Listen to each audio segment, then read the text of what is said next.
Bismillahirrahmanirrahim. Assalamualaikum warahmatullahi wabarakatuh. Terima kasih para pejuang-pejuang rakyat, kaum-kaum progresif revolusioner sudah hadir di sini. Ini menandakan kita akan segera mengevaluasi 1 tahun pemerintahan Prabowo. Tidak usah disebut wakilnya, soalnya wakilnya anak haram konstitusi. Jadi kita mencoba memisahkan mana yang benar-benar sah, mana yang benar-benar tidak sah. Apalagi hari ini ramai sekali pemberitaan di Australia, di luar negeri maupun dalam negeri terkait masalah pendidikan terakhir Gibran itu ternyata cuma sampai diperkirakan tamatan SD.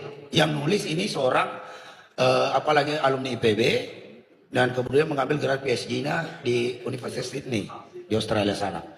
Dan ini dan itu juga dibenarkan oleh salah seorang apalagi ini warga negara Indonesia yang sudah bermukim di sana dari tahun 97 di Australia, yang menyatakan bahwa memang pernah saya ngantar keluarganya Jokowi di Australia waktu jalan-jalan ke Australia berikut dengan Gibran, dan dia mengakui itu pun di Inset yang tempat sekolah di sana, tempat kursus di sana, cuma hanya menjalankan sekitar 4 bulan. Sudah itu pulang ke Indonesia. Nah, tiba-tiba hari ini KPU kemarin itu kan sempat membuat aturan, nggak boleh dokumen-dokumen yang bersifat apalagi ini pribadi itu dipublikasikan di website KPU. Nah, kemudian dikritik oleh netizen, akhirnya aturan itu dibatalkan. Ini membuktikan bahwa memang apalagi ini demokrasi kita ini, sistem pemilihan kita ini memang diisi oleh para berdebah ini, bajingan-bajingan semua ini, yang memang harus segera diluruskan oleh rakyat. Nah, kawan-kawan sekalian, berkaca daripada kejadian kemarin, malapetaka Agustus kemarin itu sejujurnya Indonesia ini sudah menginspirasi dunia. Kemudian meledak di Nepal, sampai muncul istilah di Nepalkan, kemudian juga kawan-kawan di Filipina, kemudian juga di beberapa daerah Amerika Latin, di Eropa, bahkan Prancis, ya kan? Itu ramai menggelar seperti yang dilakukan oleh para kejadian malapetaka Agustus. Nah, cuma di sini yang perlu kita ingatkan bahwa kerusakan yang terjadi saat ini, baik itu dari sisi politik, ekonomi dan hukum, tidak lain tidak bukan, sudah banyaklah saya dengarkan itu ulasan-ulasan dan analisis-analisis para pakar-pakar politik, juga aktivis, termasuk statementnya Bang Faisal juga saya lihat nonton di channel YouTube barunya itu. Apa namanya channel YouTube barunya Bang? Singkos, ya kan? Itu jelas sekali bahwa ini jelas dilakukan yang namanya oleh Joko Widodo. Ya kan? Jadi tidak usah sekarang malu-malu bahwa memang biang kerok kerusakan bangsa ini, biang malapetaka bangsa ini, yaitu Joko Widodo, Jokowi. Maka tidak salah buruh berteriak kemarin mundurkan Jokowi. Setelah mundur karena sudah tidak menjabat lagi presiden, sekarang gilirannya dia Jokowi itu harus mempertanggungjawabkan segala dosa-dosa politiknya. Maka hari ini kita akan deklarasikan seluas-luasnya kepada seluruh rakyat Indonesia, baik dalam dan luar negeri, tangkap dan adili Jokowi segera itu. Kalau memang pemerintahan Prabowo masih ada nego-nego lagi, panjang kali lebar lah, ya sudahlah, rakyat ini sudah muak. Karena apa yang terjadi di stabilitas politik hari ini, baik politik, ekonomi dan hukum, itu akibat Jokowi. Satu kata hanya Jokowi pelakunya itu, ya kan? Nah, apalagi kita kaum buruh ini paling sakit hati sama Jokowi. Sakit hatinya pertama dia bikin undang-undang brengsek sialan yang amburadul ugal-ugalan itu, undang-undang Omnibus Law.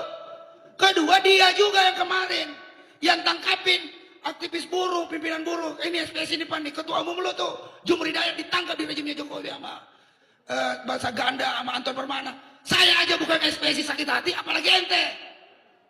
Harusnya sakit hatinya lebih. Nah, ini dendam-dendam kesumat oleh buruh Indonesia. Kemarin sudah sampaikan juga kemarin waktu audiens dengan Komisi 9 kemarin di DPR, bahwa kaum buruh sudah merasakan trauma luar biasa akibat undang-undang Omnibus Law ini, ya kan?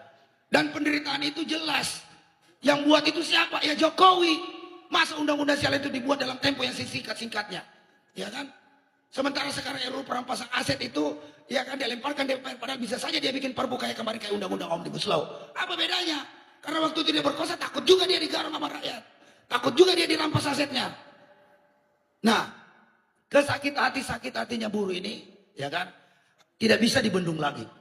Oke, kita mungkin kompromi-kompromi segala macam, tapi kalau dalam 1 tahun pemerintahan Prabowo tidak bisa mengambil tindakan tegas, karena sudah banyak sekali bukti-bukti yang melibatkan keluarga Jokowi, anak menantu, ya kan, besan segala macam. Udah banyak itu bukti-bukti yang menguat bahwa selama Jokowi berkuasa banyak sekali terjadi gratifikasi, ada korupsi, ada kolusi, nepotisme dan sebagainya. Itu semua harus diusut tuntas. Yang paling parah itu adalah mengacak-acak Mahkamah Konstitusi.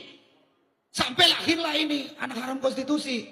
Makanya dalam setiap statement saya tidak pernah mengakui pemerintahan ini dua nama, yang satu aja lah, Prabowo aja lah, soalnya yang satu ini masih dalam persoalan sampai hari ini masih dipersoalkan oleh publik Indonesia, rakyat Indonesia, bahkan luar negeri pun mempertanyakan.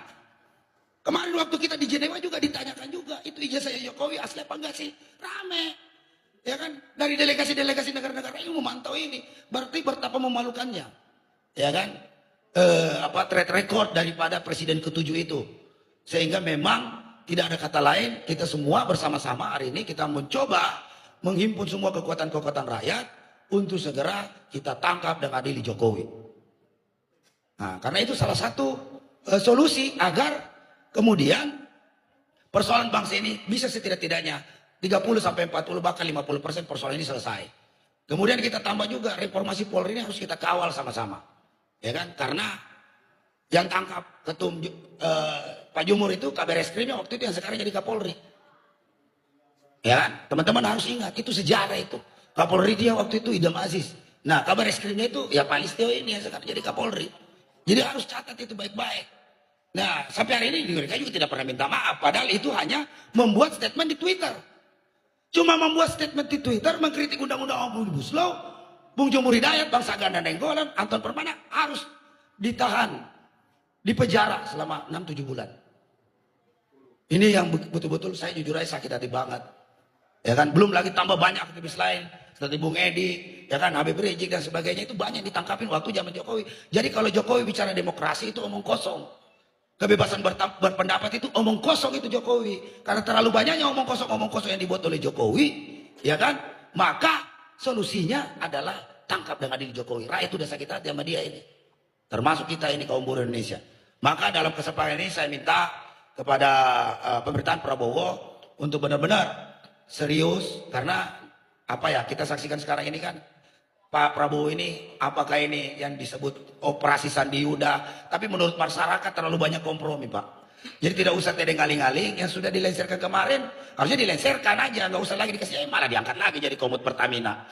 Ini kadang-kadang membuat publik ini menjadi kecewa, karena orang-orang yang seharusnya, ya kan,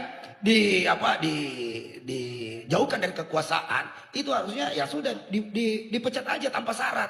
Ini kok malah diangkat jadi komut. Yang bikin sakit hati lagi, sudah jelas-jelas divonis oleh Mahkamah Agung tuh si Sylvester itu, ya kan, sampai hari ini Kejaksaan Agung nggak berani nangkap. Ini ada apa juga ini, ya kan? Jadi percuma lah kita berbicara penegakan hukum kalau di depan mata yang sudah jelas-jelas ingkrah putusannya dari Mahkamah Agung, PK-nya ditolak, sampai hari ini Kejaksaan tidak berani nangkap. Prabowo katanya sudah instruksikan, Jaksa Agung sudah instruksikan nangkap, tapi sampai hari ini faktanya si Plester itu tidak bisa ditangkap. Berarti ini ada main semua. Jadi sudahlah, karena hidup ini hanya sandiwara, di Indonesia ini sandiwaranya udah kentara banget, siapa-siapa yang main, maka jangan salahkan rakyat ketika rakyat menggunakan hak konstitusinya, yaitu pasal 1 kedaulatan adalah di tangan rakyat. Dan itu bisa saja ya, kita lihat aja nanti ke depan, ya kan?